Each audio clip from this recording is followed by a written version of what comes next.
The FBI exists to investigate crimes. But in the case of Lieutenant General Michael Flynn, it appears that they might have existed to manufacture one.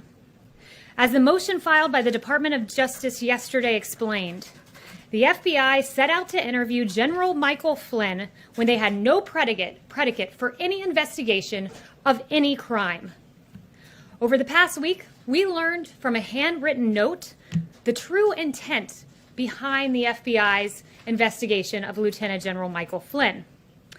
The very day that then FBI Director Jim Comey sent agents to the White House to interview Flynn, the FBI discussed what their intent was beforehand. This is what they said. What is our goal? Truth, admission, or to get him to lie so we can prosecute him or get him fired? These notes, in addition to other evidence, raise serious questions about the handling of the FBI's handling of Michael Flynn's case. Did the FBI confront Flynn with the intent to get him to lie so that we can prosecute him and fire him? Did the FBI manufacture a crime against Lieutenant General Michael Flynn? Federal investigators appeared to paint a target on the back of General Michael Flynn. Kimberly Strassel of the Wall Street Journal laid out point by point the very concerning aspects of this case, and I'm going to reiterate them as outlined in her column over the weekend. In December 2016, Flynn spoke as the incoming national security advisor to the Russian ambassador. This call, as is customary, was recorded by the United States government. They record calls with foreigners. But in a highly irregular move, the intelligence community under the Obama administration unmasked the identity of Michael Flynn, a United States citizen who is entitled to Fourth Amendment rights and to due process. But Lieutenant General Michael Flynn received none of that. The intelligence community was hunting for evidence against General Flynn, evidence they did not find. We learned from newly released transcripts that in stark contrast to what former DNI James Clapper had been saying publicly, and contrary to what he was saying publicly, here's what he was saying privately with regard to Russian collusion. I never saw any direct empirical evidence that the Trump campaign or someone in it was plotting or conspiring with the Russians to meddle with the election. Sounds awfully different from what he had just said 10 days prior in a public capacity. Having found no evidence of Russian collusion, the FBI came up with a new absurd theory that Flynn might have violated the Logan Act, a statute from 1799 that in its 200 years of existence had never been used to convict an American citizen, but it was resurrected in the case of Lieutenant General Michael Flynn.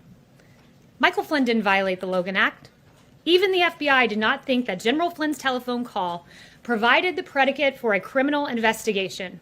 In fact, in January of 2017, an internal FBI document concluded that Flynn was, quote, no longer a valid, viable candidate for investigation.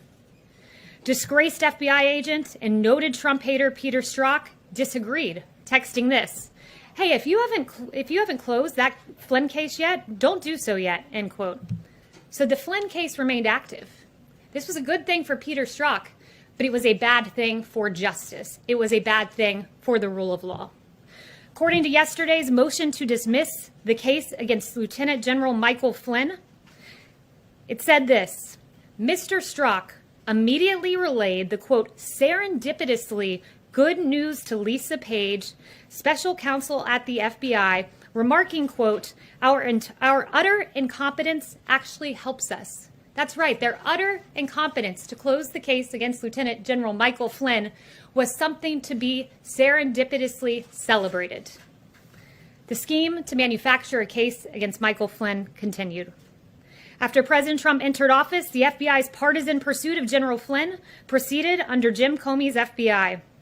Despite possessing a transcript of Flynn's entire conversation, the FBI decided it was somehow necessary to go ask General Flynn what happened on the call, despite having a transcript in their possession.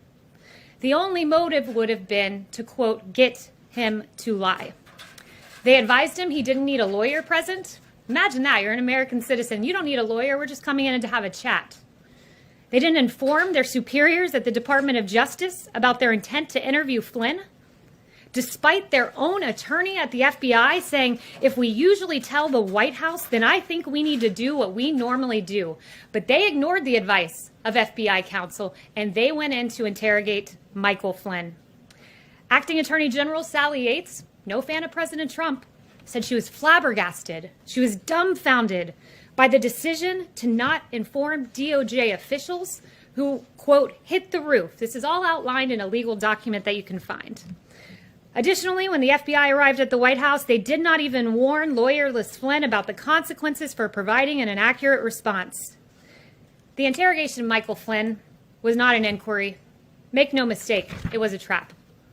Even more troubling was the fact that after the interrogation of Flynn, former Deputy Director of the FBI, Andy McCabe, concluded that he, quote, didn't think Flynn was lying. But the case against Flynn continued. We were pleased to learn yesterday that the Justice Department moved to drop the case against General Michael Flynn. Though it took several years, it is encouraging to see that justice finally prevailed. As we move forward as a country, it's important to take these revelations very seriously in order for Americans to have faith in our justice system. If the top leadership of the FBI can target a 3-star general who served this country for 3 decades, make no mistake, they can target you. It's hard to believe that this happened in the United States of America. General Michael Flynn's life was forever changed. He had to sell his home. He faced financial ruin. His family was even threatened with prosecution. But despite all of that, here's what Michael Flynn put out yesterday in his first reaction to the motion to dismiss. If we can play the video, let's go ahead and play it.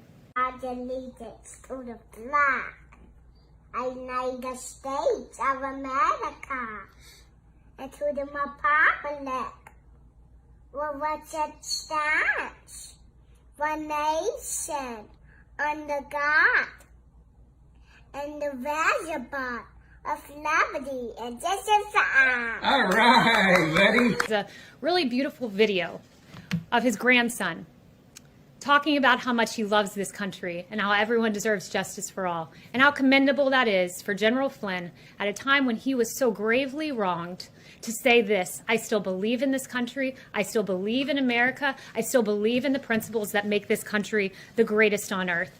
And in the words of renowned political philosopher Baron de Montesquieu, there is no greater tyranny than that which is perpetrated under the shield of law and in the name of justice.